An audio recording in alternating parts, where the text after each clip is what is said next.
మిత్రులారా, డేగ కాకికి సంబంధించిన ఒక చక్కటి నీతి కథను ఈరోజు మీతో నేను పంచుకుంటాను.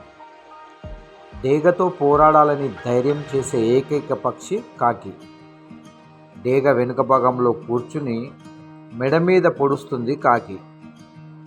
అయినా డేగ స్పందించదు, కాకితో పోరాడదు. ఎందుకంటే కాకి కోసం సమయం లేదా శక్తిని వృధా చేయదు.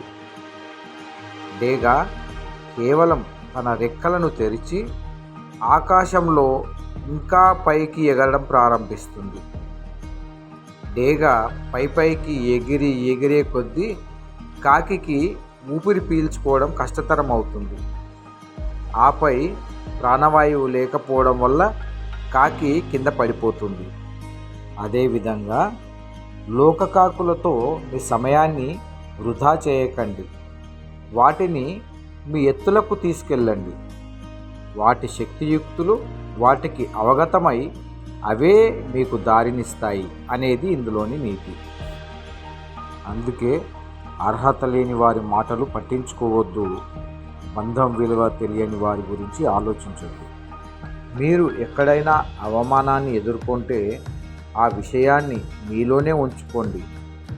ఆ అవమానాన్ని ఎవరితోనూ చర్చించవద్దు. మీరు విజయం సాధించిన రోజు మిమ్మల్ని అవమానించిన వాళ్ళే అవమానంతో తలదించుకుంటారు.